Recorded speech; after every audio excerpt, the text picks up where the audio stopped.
রাত 8টা। এখন আমি কেক বানিয়ে নিব। এই যে এখানে আটা আছে, এখানে আছে 3টে ডিম। আমি আজকে দুধ আর ডিম দিয়ে করব।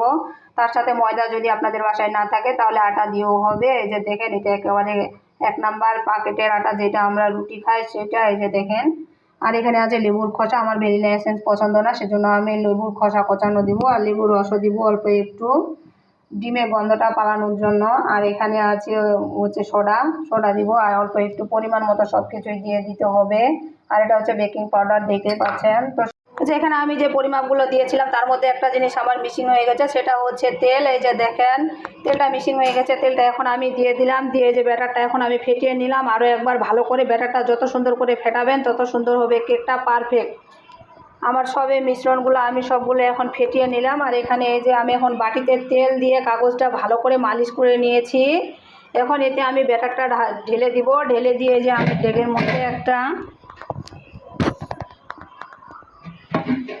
ডেকচির মধ্যে একটা স্ট্যান্ড বসে দিয়েছি, আর কিছু বালি দিয়েছি। এখন গরম হয়ে গেছে, মিডিয়াম টু লো একেবারে। এই যে দেখেন, চুলার তাপটা অল্প একটু আরও কমিয়ে দিব, দিয়ে এখন এর মধ্যে বসিয়ে দিব। ভাই বোনেরা, এই যে দেখেন আমি কেকটা বানিয়ে নিলাম, কত পারফেক্ট আর সুন্দর হয়েছে। আমার কেকটা দেখলে বুঝতে পারবেন। এই যে দেখেন কত সুন্দর হয়েছে, মাশাআল্লাহ। নিজের জিনিস নিজে মাশাআল্লাহ বললাম।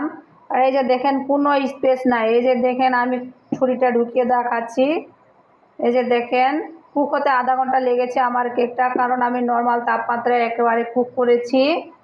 তো এভাবে যদি আপনারা কেক বানান, তো এই যে এভাবে ঢাকনাটা দিবেন। এটা হচ্ছে স্টিলের ঢাকনা। স্টিলের ঢাকনাটা দিলে উপর দিকটা খুব সুন্দর লাল হবে, আর কতটা নরম আর তুলতুলে হয়েছে। এই যে দেখেন, আমি হাত দিয়ে টাপতেছি, এই যে দেখেন চাপতেছি তাও কিছু হচ্ছে না। এই যে দেখেন কত নরম তুলতুলে হয়েছে, মাশাআল্লাহ। নিচের দিকটা অনেক সুন্দর। দেখেন, আমি দোকানের স্টাইলে পারফেক্ট কেক বানিয়ে নিলাম। এখন কেকগুলো আমি কেটে এখানে এই যে দেখেন আপনাদেরকে দেখাচ্ছি। এই যে কত সুন্দর সফট আর নরম তুলতুলে হয়েছে, একেবারে ভেঙে যাচ্ছে না। অল্প উপকরণ দিয়ে বাড়িতে সুন্দর পারফেক্ট কেক বানিয়ে নিলাম। তো আমার কেকের রেসিপি আপনাদের কেমন লেগেছে অবশ্যই আমাকে কমেন্টে জানাবেন। ভালো লেগে থাকলে লাইক, কমেন্ট, শেয়ার দিয়ে পাশে থাকবেন। এই যে দেখেন, এই কেক আপনারা এমনি রেখে খেতে পারবেন 6-7 দিন, আর নর্মাল ফ্রিজে রাখলে আপনারা 15 দিন থেকে খেতে পারবেন, 15 দিন পর্যন্ত। তো এই যে এরকম বক্সে এখন আমি ভরে রেখে দিব।